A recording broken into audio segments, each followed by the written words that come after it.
and gentlemen. I will speak in French. Put your headphone. Bonjour tout le monde, je vais m'exprimer en français. Je vous invite à gratter vos oreilles avec les casques, puisque je l'ai fait depuis avant-hier. Je vais vous prendre la pièce de votre monnaie. Vous allez gratter vos oreilles avec vos casques.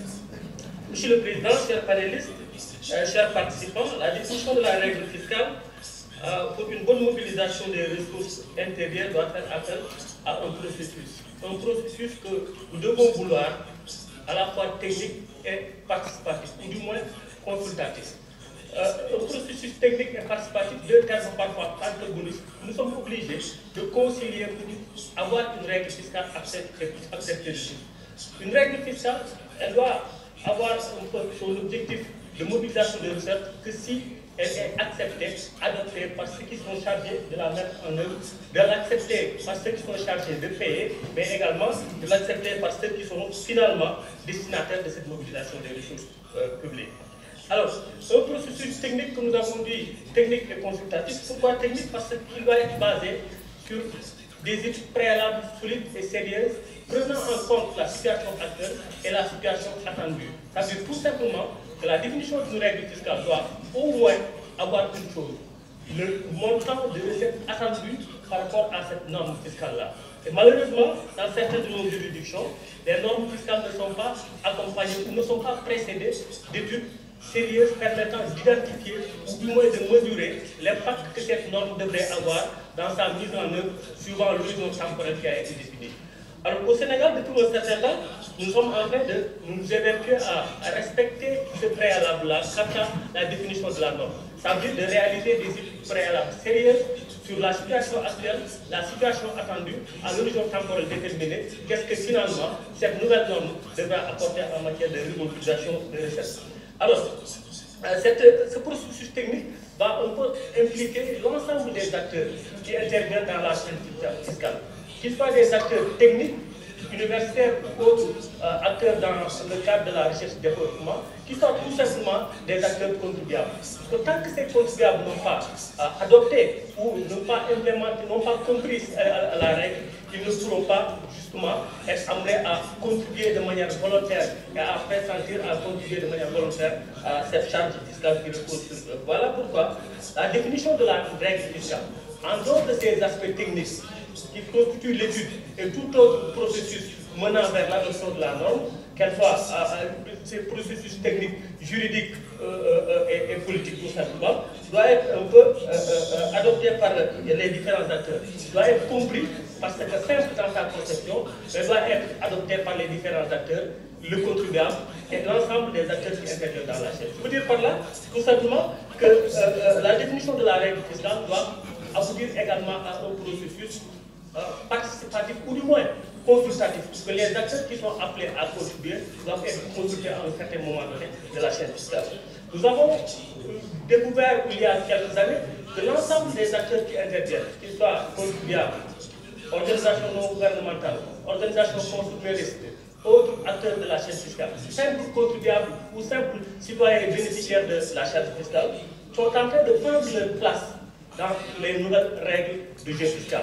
Nous avons compris également que même si l'impôt en lui-même résulte des pouvoirs publics ou de pouvoirs exécutants de la puissance publique, il devient de moins en moins autoritaire et de plus en plus consultatif et participatif. Voilà pourquoi, dans le processus d'adoption de la règle fiscale, cette démarche technique et participative doit être adoptée, et ce que nous sommes en train de faire depuis un certain temps au Sénégal dans le processus d'adoption de la règle fiscale.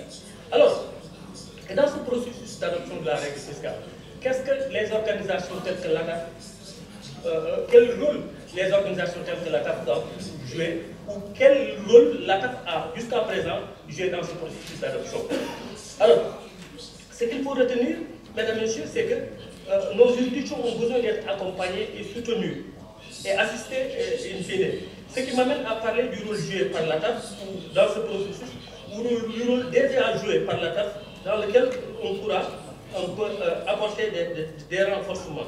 Le rôle joué par l'ACAF est à un double niveau. C'est que jusqu'à présent, nos juridictions sont en train d'être inspirées par un peu la norme telle qu'elle a été générée par l'État et telle qu'elle a été réfléchie dans les comités techniques. Aujourd'hui, notre législation en matière de prise de transfert au Sénégal ou dans pas mal de juridictions s'est inspirée de la documentation de l'ATAF en matière de prise de transfert ou du moins du cadre qui a été défini par le comité sur la fiscalité transfrontalière. Et l'autre élément que je retiens un peu avant de conclure, c'est qu'aujourd'hui, en dehors d'inspirer nos juridictions, l'ATAF a réussi quand même quelque chose de très important.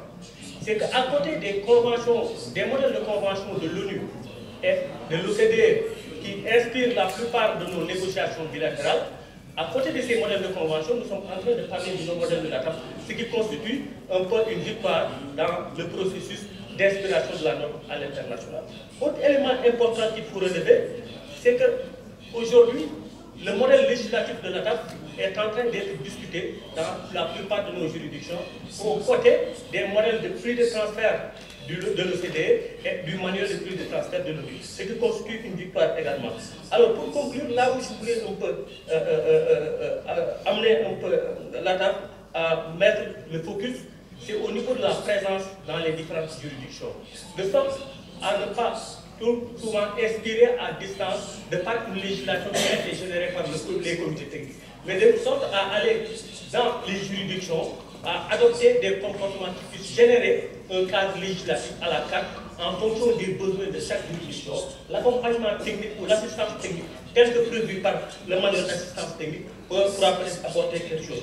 L'autre élément sur lequel je voulais insister pour la carte, c'est qu'au niveau un peu des instances de décision de génération de la norme fiscale internationale, tel que le cadre inclusif relatif à la mise en œuvre du projet BEPS, en dehors des juridictions qui ont un peu voix au chapitre et qui, dans le cadre d'une égalité parfaite, peuvent la voix au chapitre, l'ATAF doit être plus présent auprès de ces juridictions, de sorte à ce qu'en marge de ces rencontres internationales ou en prélude à ces rencontres internationales, que l'ATAF pourra se retrouver avec ces juridictions pour discuter un peu des questions qui intéressent particulièrement l'Afrique.